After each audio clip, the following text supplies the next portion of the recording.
On December 13th, 2011, Metallica released their EP, Beyond Magnetic, which contained a collection of songs that didn't make it to the final release of Death Magnetic. Unfortunately, it was completely overshadowed by RAAM, who dropped on the same day. Look at this totally real, not fabricated Reddit post mentioning the event. RAAM Shadow is the third expansion pack released for Gears of War 3, and in addition to adding playable characters, a new weapon set, and brand new achievements, the pack most notably includes Gears of War's first story-based DLC. There's an argument to be made that Gears 2's deleted scene Road to Ruin is the series' first story-based DLC, but that's like a 20-minute deleted segment of the game, so I think it would only count by technicality. Either way, that's not the subject of today's video. Today's video pertains to Zeta Squad. Who is Zeta Squad? I hear you asking? Yes, I can hear you. Well, Zeta Squad is the team we follow throughout the RAAM'S Shadow DLC. Michael Barrick makes his first video game appearance to take center stage with newcomer Alicia Valera and series icons Min Young Kim and Tai Kaliso. They're tasked with evacuating Alima City during a Locust attack. This isn't just a normal battle site though. With the help of Cedars, ink is used to blot out the sun for Krill to surface. Mango tear? Oh Lord! Lord, please!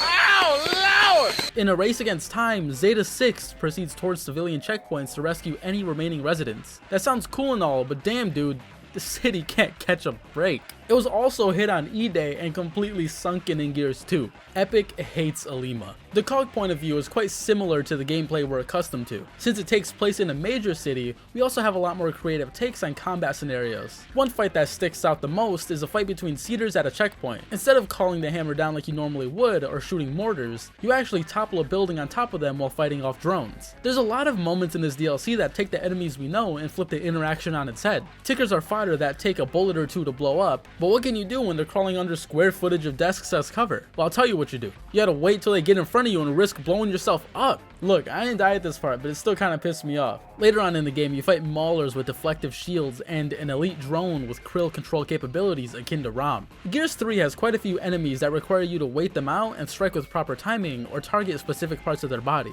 It's just fun game design. The story is thrilling and takes you on a tour of the city from banks to schools to City Hall. We don't really get to see the cities of Sarah often, so we get the opportunity to explore Alima and get a bit more of an understanding of Saran life. We often hear about the destruction of civilian life, but this is the first instance we've really seen it in real time, and the locations we're sent to are cleverly chosen to show the true decimation of a society. The destruction of a school hinders the promise of a future, and the attack on City Hall represents the downfall of administration and civility. The characters comment on this quite a bit throughout the story. It's a shame to see an empty school.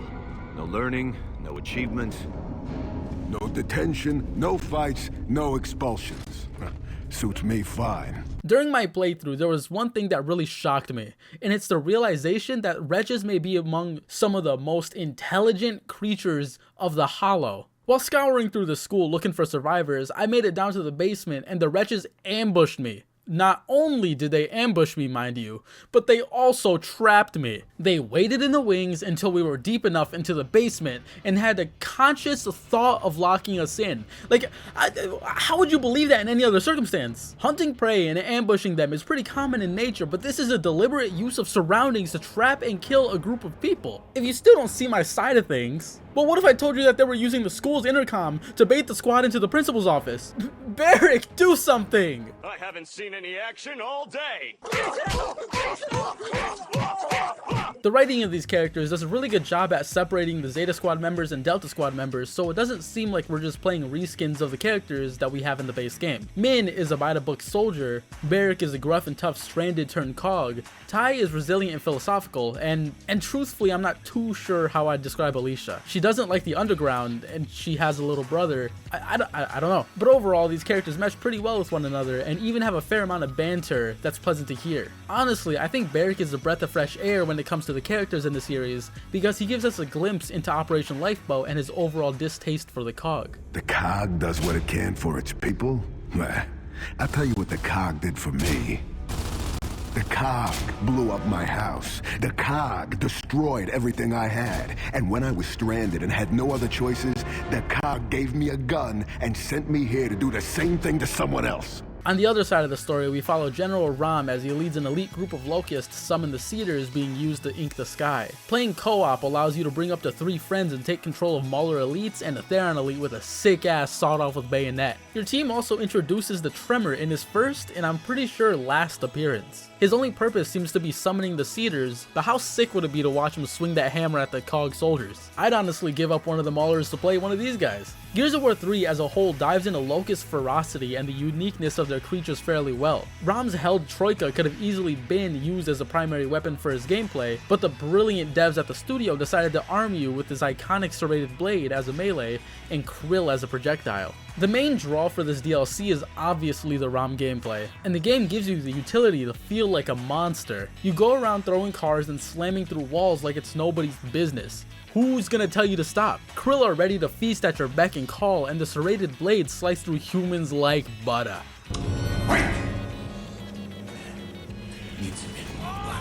Although you seem overpowered as you push down the streets of Valima City, there are some weaknesses that keep you from being the final boss. Firstly, the Krill used as your primary weapon are also the Krill that surround you and deflect the bullets, so you have to play a steady balance of offense and defense. Secondly, the Krill shield can be blown away by explosions and fire. Don't be me and get overzealous because you'll get torn down by various Troika turrets and silverbacks. It's a fun gameplay loop given to a former big bad. Pushing down the city streets, slicing off heads and 2-tapping silverbacks makes me really feel like a monster. While the RAAM gameplay is extremely fun, it's unfortunately short-lived as you only get to play as the Locust on 2 separate occasions. You also don't get much in terms of story for this side. You're a badass rampaging down the streets of Alima. What more do you gotta know? Is that a Cog soldier? Stomp his head, cut his head off, impale him. Is that a wall? I don't mind if I do. Oh, a raven, my favorite.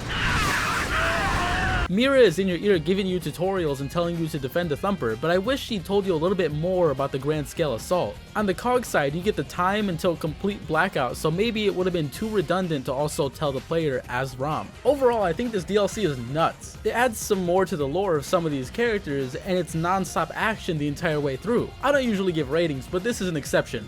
RAAM Shadow gets 4 nices out of 5. Costing only 1200 Microsoft points, this 3-hour campaign is honestly a steal. Those points are defunct as of 2013, so I don't think that's a viable way to really purchase anything anymore. So just type in the silly little digits on your card and you got a certified "Damn, son, where'd you find this?" on your hands.